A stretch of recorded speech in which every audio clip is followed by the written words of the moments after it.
So back to some familiar topics today on No Nonsense. A recent and very interesting Supreme Court of Canada decision on the whole question of free expression and censorship, saying that hurt feelings are not enough to censor what you might read in a newspaper or on the internet. So that's an interesting, although very close decision. And then, of course, the discussion continues over Bill C-10, the curbing free speech bill, as I will describe it in shorthand. The new minister, Minister Pamela Rodriguez, has suggested that the government will bring that back. They have every intention of doing it.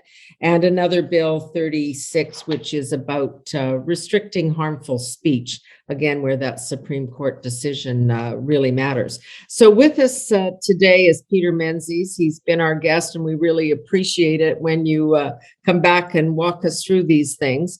A newspaper man by trade, but he spent 10 years as a member of the CRTC, the Radio and Television Commission, and served as the vice chair of telecommunications for the province of Alberta. He's been spending most of his time writing a recent report called Back to the Future about what we should be doing when it comes to digital policy, and continuing to look at Bill C-10 and the problems that it creates. So Peter, welcome. Thanks for being with us again. No, thanks for the opportunity. Always happy to be here. So let's just start with where you think we're going. Stephen Guilbeault, the minister responsible for C-10, seemed to be in hot water everywhere. He was not a good proponent or sales person for this. He's now been moved out, and we have Pablo Rodriguez, who he knows his way through the parliamentary system. He was House Leader. He knows how to get stuff done. Are you convinced that they're going to come back at this with strength? I kind of am. I shared with our former chairman at the CRTC, Conrad van Finkenstein, an op-ed in the Globe and Mail a couple of weeks ago that basically said, before you do this, pause, take a deep breath, right? Think it through, because there are some things you don't have to do. That Bill C-10, why are you doing Bill C-10? Essentially, they're doing Bill C-10 because a certain segment of the cultural community is afraid of change and afraid that it will harm them economically. So what do they really want? They want money. And if you want to give them money, then do it. But you don't have to. My suggestion would be, you certainly don't have to regulate the entire internet to do that. If you want streaming companies to contribute to Canadian cultural funds and have the old, 1/3 French and 1/3 English divide, and maintain that within those funds, and constantly make films that serve a public policy purpose, but not a market purpose. Go ahead, right? You're the government, you get to do that, but there's no need to drag the rest of us into this at all. Just, if they want money, go get the money. Leave the internet alone, leave our speech alone, leave my Facebook posts alone, leave my videos of me playing with my grandchildren alone. Yeah. This is, there seems to be a real, there's a conference underway this week on this issue, people, pros and cons, people not really understanding what the full implications of this will be. As you say, if you want to protect in the old way Canadian content, and in particular Quebec content or French content, which is what they were focused on, then just do that. But this notion that we're going to regulate everything that we upload to Twitter or Facebook, or as you say, pictures of the grandkids, that this has real profound implications for free speech, for the Constitution, for a whole lot of issues. Yeah, to start with, the paper I did with Irene Berkowitz for the Macdonald-Laurier Institute, one of the points we were trying to make in there was that, why don't you look at the internet as an opportunity, right? Mm-hmm. The lens they're getting is from this relatively small segment of the cultural community that pretends to speak for the entire cultural community. And they want change to stop, right? Then there's this other cultural community, the 100,000 Canadians who are uploading to YouTube, right?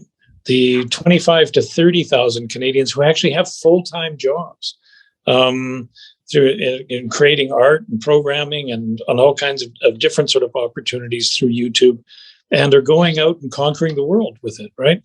Like, so you're going to stop that? You're going to stop the world of opportunity in order to preserve this sort of 1985 cable network system. That's going to do real harm to the people it pretends to be protecting. You're not protecting anybody by doing that. The government needs to have a proper, intelligent, well thought out internet strategy. You don't harness the internet, you ride it. I want to read back to you some of your words that really jumped out at me in this report that you did called Back to the Future, because it does feel that way.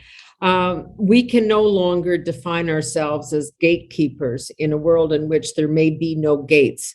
How can we act as an enabler of Canadian expression rather than as a protector? How can we shift our focus from rules and processes and procedures to actual outcomes? I think that sort of sums up that we need a rethink. They need to change their entire view of this. Yeah, it's so hard for that community to think outside that box, because when you've lived inside a box for 40 years, all you know is the box, right? That's all you can see. You can't imagine that there's something else, right? Then something comes along and you hear some sawing on the box, or you hear some knocking on the box. You get frightened, right? And you actually don't. And I don't mean this personally. There's a lot of very talented people involved in this, but in the overall culture, you don't understand the world beyond it. You're frightened by it, right? Even if it's not a box, right? Even if it's this big, even if it's a sky, if it's a room without a ceiling, right? That's what the internet is compared to the old world. This boxed CRTC, we used to call it the walled garden, right? Stop being afraid of the outside world, and that the Broadcasting Act is something that is built to protect Canada from the outside world, right? When the only outside world we could access was over-the-air TV from Buffalo, right? And that was a threat, right? So fair enough. But the internet is a lot more than over-the-air TV from Buffalo, right? And it's a two-way street, right? And it is that opportunity, as you say, for many Canadian artists or influencers or whoever it may be to strut their stuff on the world stage, not the Canadian stage. Yeah. I mean, it's a bigger market. We were protecting ourselves from invasion from a relatively small market in Upper New York State. Whereas if we were on the other, if just think about it, if the roles were reversed and Buffalo was a city of 6 or 7, market of 6 million people, and Niagara Falls was just filled with TV stations able to broadcast into it, we'd think it was wonderful, right? That we could expand out it. But if you think about it, that's what the internet is. There's a market. When you think about English language production, for instance, there are 120 million Anglophones in India, right? There's only like 27 million in Canada, right?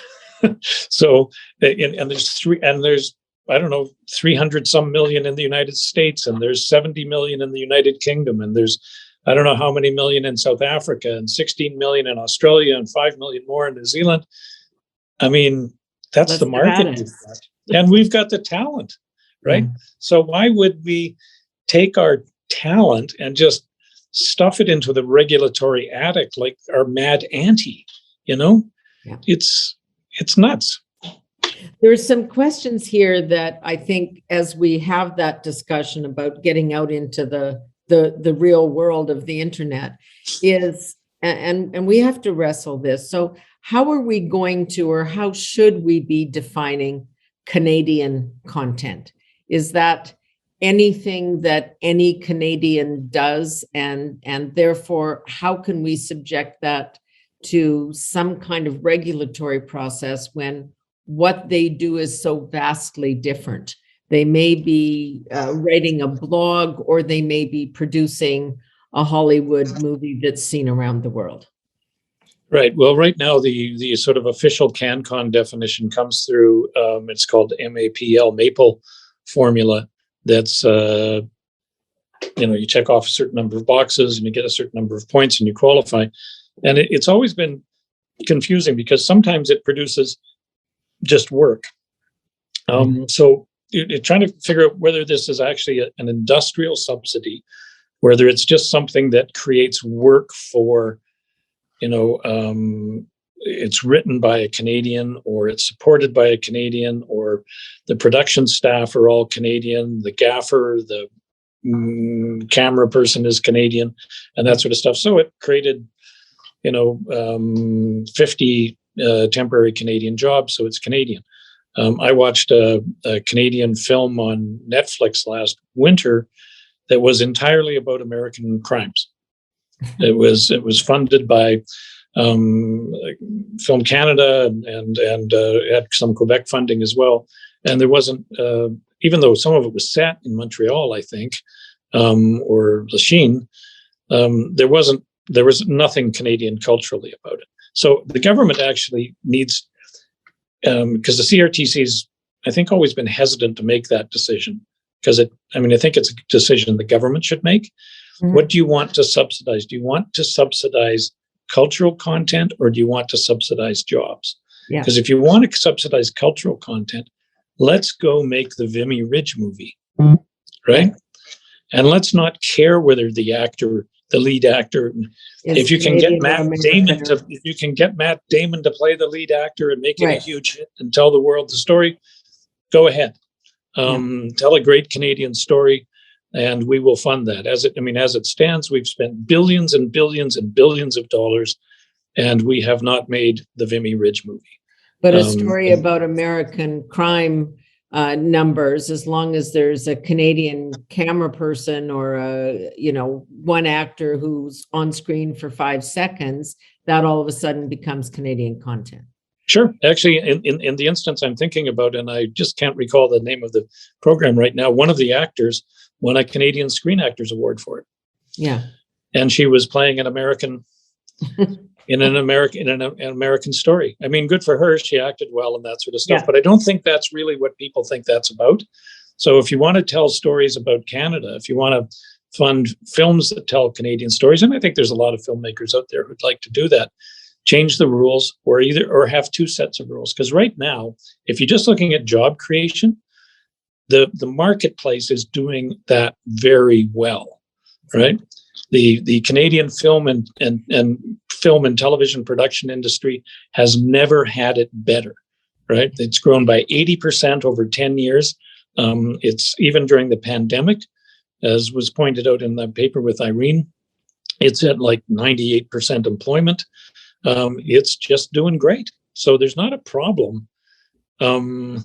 Apart from the fact that a bunch of guys in Montreal are nervous about how much money they can make down the road, I don't think the government has really defined a problem, which is why the solution is so vague. Well, and that seems to be what it's about. If they are really trying to preserve or ensure or guarantee a French presence on the internet or on movie screens or wherever it may be, but certainly it becomes an issue in the internet, and calling it Canadian content rather than French-speaking content or Quebec-based content, then they're even muddying the waters further. If they want to accomplish that goal, then say that's what their goal is. Yes. Yeah. I mean, one of the problems with C10, one of the huge, not necessarily the biggest one, but there were a lot of big ones. Like that was a really, C10, if they come back with it as is, I think Minister Rodriguez is way too smart to do that. Because that was, I think Charlie Angus has called it a dumpster fire, right? And said, move on and let's not go near it. And Charlie's got a pretty sharp eye when it comes to that sort of stuff. So, and it's not like he isn't interested in the creative side. I mean, he plays a pretty mean guitar himself, from what I understand. But it's the idea that they were leaving so much to the CRTC. They weren't telling them exactly what they wanted. It was just like, here's a whole bunch of problems. We're going to give you authority over it. You fix it. And you're going Right? to be a cultural censor. And then just to boot, we're going to throw in all that other stuff that's on the internet. So if anybody says anything that we don't like, you need to be able to throw that out too. Well, and if you just look at the Oversight Committee imagine the volume of work. I mean, there are people proposing, right. There are proponents from C10 who sort of say, oh, no, the CRTC could handle that. They don't have to be a lot bigger. They can manage that with that sort of stuff. Like, are you crazy? Yeah. Like the Facebook Oversight Committee in its first quarterly report managed 500,000 submissions, right, in 3 months. And 90% of those were from the United States and Canada, right? So I don't know, divided up, there were at least 50, even if you go with 85, 95, there were at least 60, 65,000 complaints from Canada, right? Or issues or appeals for, I said something, somebody squealed on me for saying something inappropriate. Somebody said something mean about me. Somebody, and you're dealing with that, right? Now you can't deal with that, right? You'd have to carve it out. Or the problem is maybe they try to do it. So the government needs to, and that was a suggestion Conrad and I made, carve it out. Yeah. Exempt everybody except companies that have subscriber or advertising revenue in Canada of $100 million or more. If you want to go after the big tech and keep that money in the country, then just be focused, go after it, go get the money and give it to whoever you want to then. But leave the rest of us alone. Yeah, they'd be happy to write the check for that rather than go through this whole process. It costs them millions of dollars to try and censor the internet and the substance, the substance of it. Right. I mean, and here's the deal with the internet. It's infinite. Right. Right? It's like the difference between, okay, we're going to regulate planet Earth, and now, you know what, what the heck, let's regulate the whole universe, right? One thing you can actually grasp, the other thing, yes, you cannot. You just can't. So that was one of your basic points, which is you can't take these old rules that have guided broadcast television in Canada and some radio stations and say, okay, now all of a sudden, all these streaming services, we're just going to call them broadcasters and then impose the same rules on them. Yeah. And it's the mentality that's troubling, right? Yeah. It's sort of like time is frozen in 1985. Yeah. And we're going to grab the 21st century and stuff it into the 20th, right? Just hold it on back. Well, it's like calling a railway an iron horse, right? When new technology comes along, people always try to define it in relationship by the technology they've known. Like when the automobile first appeared, it was a horseless carriage. Right. Yeah. The train was the iron horse. Right. People take a while to get their heads around things. And certainly when the automobile came along, all those guys who were growing hay to feed all the horses that were being used, their business was in a lot of trouble because there was going to be a lot less hay eaten in the years to come. We're sold. The guys who were running livery stables were in trouble. But also some guys went, hey, wait a second. Those cars are going to break down. They're going to need to get fixed. I'm going to, create, they're going to need gas, so you either try to, exploit change and use it to your advantage, or you try to, fight it. And if you fight it, you will lose. And I mean, the absurdity, as you've just described, of trying to make a streaming service a broadcaster so that the rules would apply instead of rethinking it. One worse is that anybody that uploads to the internet, you, me, whoever it may be, should also, in fact, be considered a broadcaster and therefore subject to the same rules. That's even more impossible when you take it from the streaming service itself to the people that feed the stream. Right. Well, what we're doing right now is recording video, right? Right. This would be, so it's video, so you would be, I can't remember exactly what their term was, but you would be a type of broadcasting distribution unit, which is the term used for cable companies and that sort of stuff. Therefore, you would be subject to this, and you would be doing this very broadly with the permission of the CRTC, who could wish to, if they wanted to, set guidelines for you and say, that's fine, but you can't have Mr. Menzies on because he might be critical of us, or things like that. One of the things C10 did was it said that it excluded, and this will probably come up in the debate, it said that it excluded personal posts, right? Which it did, but it didn't, right? Yes. What it did then was it made, it said, okay, Peter or Pamela, your Facebook post, we're not going to regulate that. What we're going to do is regulate Facebook, right? And if Facebook allows you to post something that breaks our rules, then we're going to then Facebook will have to take it down, right? Yeah.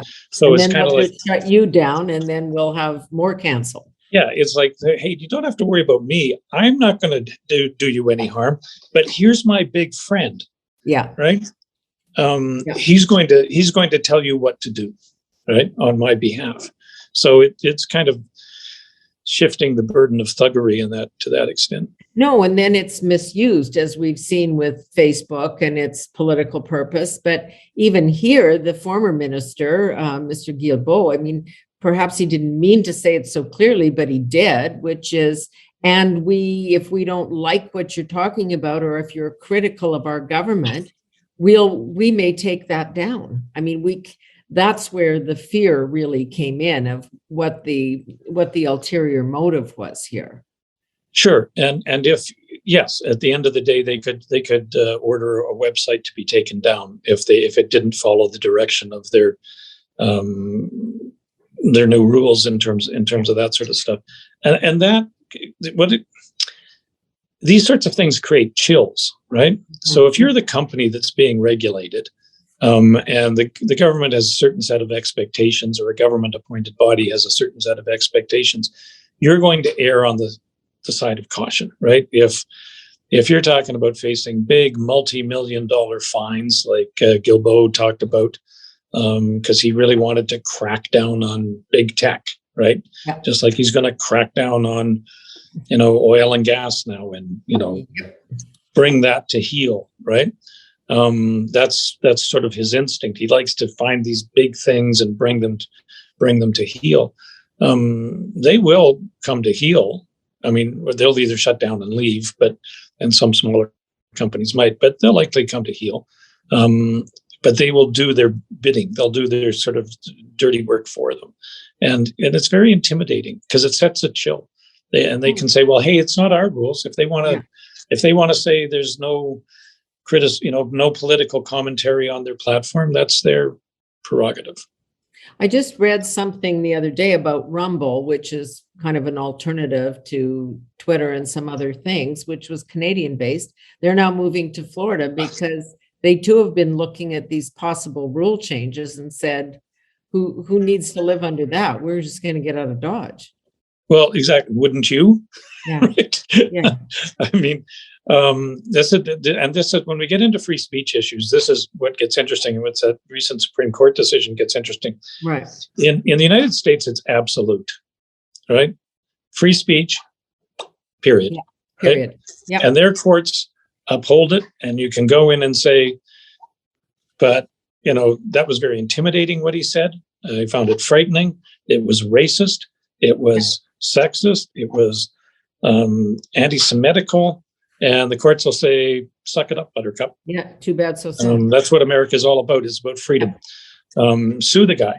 You can always sue the person. That's how the white supremacists were shut down in Idaho, in the United States. Civil action was taken against them, right, for violation of people who are affected by their racism and anti-Semitism for violation of their civil rights, right? And they basically sued the guys out of existence, right? So there are methods that you can deal with that. But in terms of the government telling you what you can say or do, they're not going to touch that. Whereas in Canada, there's this sort of, the right is more aspirational. We believe in freedom of speech, and it should not be fettered unless you've got a good reason. Don't like it. Unless you bring a good reason for it. And in this recent decision about the comic in Quebec, I mean, it was a 5-4 decision, right? Yeah. And so 4 of them, from what I've read, I haven't read the whole decision, but from what I've read commentators about it, barely mentioned free speech. They were concerned with the impact of the speech on a member of an identifiable group, and fretted quite a bit about that. And I think we've seen in some recent Supreme Court decisions that involve charter rights that this happened in the Trinity Western decision about their law school, where they started talking about a centrality of rights, right? Because people were saying, well, sometimes rights conflict, might right for this and that sort of thing. But and whose wins? And they were accused of making a hierarchy, making one right more important than the others. But I think it's, to be honest, I think it's just fudging it. They said, no, it's more a centrality. Yeah. So it's not a hierarchy. One isn't higher than the other, but one's more central than the other, which means some rights are moving to the fringe and some rights are moving to the center. And if your right to live your life unoffended is becoming more central than your right to be offensive, then that's something maybe we should talk about. No, we need to have that discussion, because the whole point, the words that we've seen from Justice Wagner here, there was, a person's right to freedom of expression is protected not in order to protect him, but in order to protect a public good, a benefit which respect for the right of free expression brings to all of those living in a society. He goes on and makes an eloquent argument, but that's it. If we start restricting what we can hear or see or listen to or read, then we are going to be more limited and constrained as a people if we don't have access to free ideas and free thought. Right. I mean, if everything is a collective right, as the esteemed justice is arguing there, then nothing is an individual right.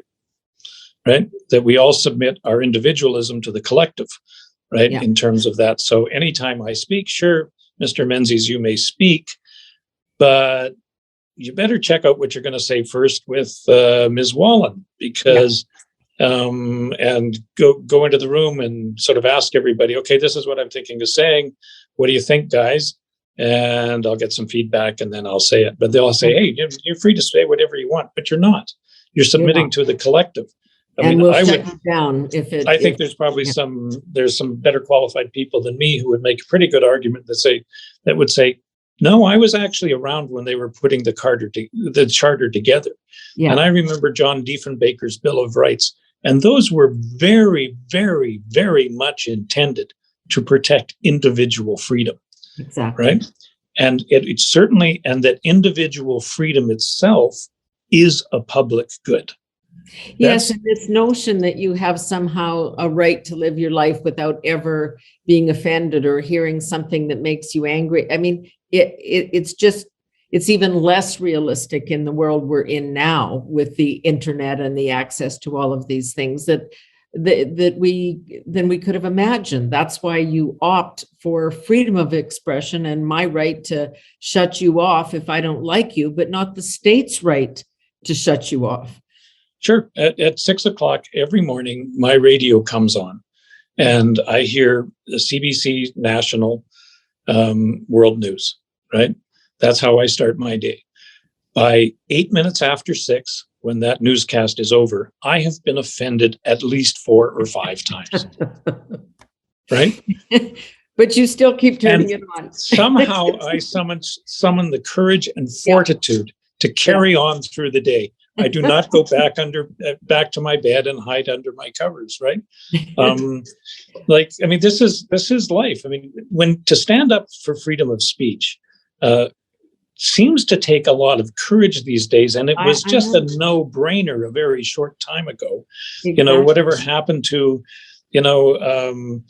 I disagree with what you say, but I'll fight to the death for your freedom to say it, sort of thing. That sort of those sort of virtues, so that's sort of meaning. Whereas now it's, I disagree with what you say, and I'm going to make sure you're canceled and you never get on Twitter again, and you never say a mean thing again the rest of your life. I mean, that means that people have lost there's some cases where people are just ridiculous. I get that. But that's the price you pay for our freedom. Yes, right? That's my exactly tolerance of something you say that offends me gives me the freedom to say something that may offend you. Yeah. And let's face it, in politics, just about anything. Hourly occurrence. Yes. Yeah. But the way you succeed at it isn't by canceling the other person out. It's not by creating regulators to silence people. It's by having a better argument. Yes. It's by engaging in a civil fashion with your ideological or philosophical opponent, right. And maybe at the end of that, you both kind of go, oh, gee, she might have a point there. And you go, he might have a point there. Right. That's and you actually come up with something sensible. That's the point. What concerns me, I guess, in this, when we're discussing this, is that Cabinet has said it will reintroduce Bill C-36, which is more precisely about this, the harms bill, that if I harm you psychologically by what I say, that's going to be subject to the law. The problem is, and this comes out of the old human rights approach, which I thought we dealt with, but apparently it's coming back, which is the guilty until proven innocent. Like if I say that you have said something racist about me or misogynist about me, it's incumbent on you to prove that you didn't do that and that your intent was honorable, which is almost impossible, because if I'm feeling hurt or harm, how can you ever say that's not legitimate? And you can't. I mean, that's what happens that's pretty routine now in workplace harassment cases. Exactly. And that sort of stuff. Has harassment occurred? She felt harassed, therefore harassment occurred. Whoever is at the victim's end is the assumption is made that it has occurred, and whoever's accused. So this, and people can debate that, but oddly, these things occur without anybody ever really debating them. When you're giving up a fundamental right of innocent until proven guilty versus guilty until proven innocent. Yeah, and when it comes to the C-36 attitude, there's this again. There's these assumptions made that that some of this speech is terrible, therefore democracy is threatened. I mean, that's what Guilbeault said. Tried to excuse it. No. We're making free speech possible by regulating it, right? Yeah. I mean, that's insane. Yes, right? It's illogical. It abandons reason. It's contrary. It's Orwellian. It's like the path to freedom is slavery. It's silly. But to go to the point is, there is a proper role for the government to make sure companies that have got very large, like Facebook, right, or entities very large like Google, are not abusing their monopoly power. Right.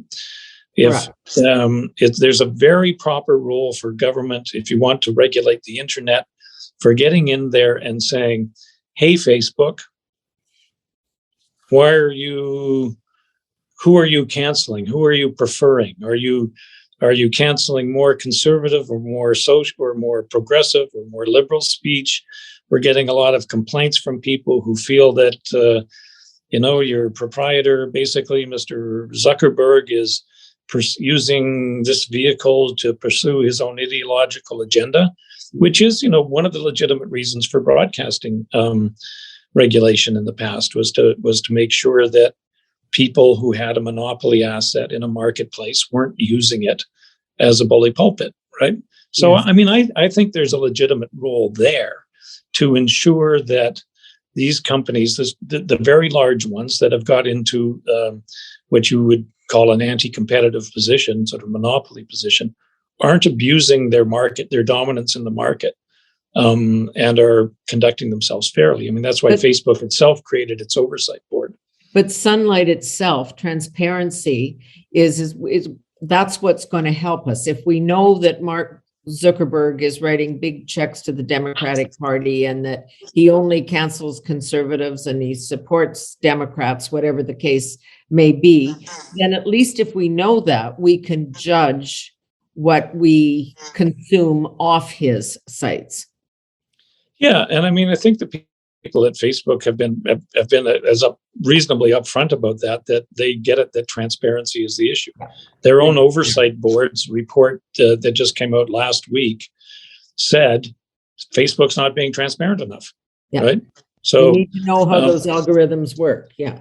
Yes, and algorithms are another thing. I mean, people behaving badly. This is, I think, what C36 is. It's looking out at the internet and saying, "Boy, there's a lot of people behaving badly out there," right? Mm-hmm. Well, people have been behaving badly for a very, very long time, right? And people, they shout at each other, they do this and that sort of thing. The difference with the internet. So, what is different about the internet? Part of the difference is the rest of us can see it all the time, right? So, and we're aware of it. And algorithms, what are they doing, right? Why are they driving me to here or there? Why can't I control my settings? Or how can I control my settings? Or, like, you're sort of being overwhelmed. And here we are being left with a choice of sort of who's going to be my daddy, big tech or big government, right? And you know what? It's my speech, right? They don't own it. I do, right? It's my speech. Why are these two guys arguing over who gets to write? This is mine, right? Yeah. Or this is my post. This is my footprint. I know it's your company, but this is my data, right? This is my preference when I go to, if I go to a Air Canada site and I type in Barbados, and for the next 2 weeks, all I get are, all I see are pictures of Barbados, absolutely. Right? I want to be able to opt out of that, right? I want to have options to enhance my privacy while being online, right? Mm-hmm. I have some things I don't want my grandchildren to see, right? I mean, or whatever it is. Not until they grow up, yeah. That's right, until they grow up. But those are the sorts of things that if you're going to build that sort of stuff, you have to put the freedom and liberty of the citizen, the consumer, at the center of it, rather than putting the interests of government and the interests of big tech. Here we are getting stuck in the middle. So if you want to get into that, there are some good reasons to be regulating very large firms on the internet. And that's to make sure they are protecting your privacy and your data, giving you control over what. Not shutting it down. Yeah. Yeah. And if you want to say, no, hey, I'm happy for the algorithms, right? Yeah. I agree to it and that sort of stuff. And to me, I think it'd be almost like one of those, I've heard that people, when they go to casinos, let me put it this way, can get a little warning that pops up that says, you've now been gambling for 30 minutes. Do you want to continue? Yeah. Right? You could have something on your Facebook page that popped up and said, and says, it's time for your 3-month checkup on your privacy settings. Do you wish to continue as is, or would you like to do something like that? You can do things like that. Yeah, but it puts the consumer in charge, not these other companies.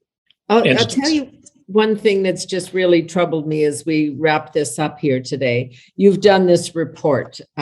You and Conrad Van Finkelstein, you have access to putting an editorial in the paper because you were poobahs in the CRTC, right? You've got a name and position. When we watched over the summer and we talked to a group called Open Media, they were one of the ones that submitted a response to Bill C-10. They said it was dangerously misguided in its approach. The message from all the people, because they exchanged their own submissions, which were not allowed to be public, which were not allowed to be accessed by the public. Almost everybody was saying the same thing. Yet we don't know if they're going to listen to that at all. Maybe they'll listen to you and Conrad with your editorial. Maybe they'll read your report from the Macdonald Laurier. But this process itself, and this is what is so troubling, is that even the public commentary and debate about C10 has been kept secret. Yeah. Well, I mean, a lot of this, just to mildly correct, is that a lot of this was about C36. Yes, C10 exactly. and C36. Yeah. But yeah, Michael Geist, Dr. Michael Geist at the University of Ottawa, has done a very good job of documenting the submissions, even though the government wouldn't really, post them, right? I mean, what is the point of having a consultation when you don't know what people are saying, right? Exactly. I mean, that's chilling, right? Yes. Maybe it was because during the election they didn't want it to come up as an issue. Certainly nobody made this. Certainly nobody made this an election issue, which frankly I would have thought the Conservatives might have, or that there's somebody who actually is, not so afraid of a lobby group that they will actually say what they think is right, and get into this. So we could at least have a debate about it. But we never had a debate about it. It was in the Liberal platform. The Conservatives had alternatives in their platforms, but nobody talked about it, right? In terms of that. But when you go through those submissions, the ones that Dr. Geist has documented, I mean, these are not from, a series of right-wing libertarian think tanks. No, these are from right across, and open media would just shiver at the thought that they would be thought of in that sense. These were from across the board, people from whose instincts are on one side and on the other, right across the political spectrum, and politically neutral and agnostic, and any number of civil liberties groups saying basically, "Oh my God, you can't do that." Yeah. I mean, they were pretty clear. They were very unequivocal. And a lot of people like Geist, Emily Laidlaw at the University of Calgary, a lot of experts on this, Canadian Civil Liberties Union, various civil liberties bodies. I mean, it's pretty much unanimous. So, I mean, I think there is a chance, because they didn't get their necks stuck out as far as on C36 as they did with C10, right? And that there doesn't seem to be a specific lobby group identifiable tied to C36 that they feel like they must please, which is really sad when you're making public policy to please a specific lobby group. But there you go. I think there's some chance they might back away on that one, or at least come up with something.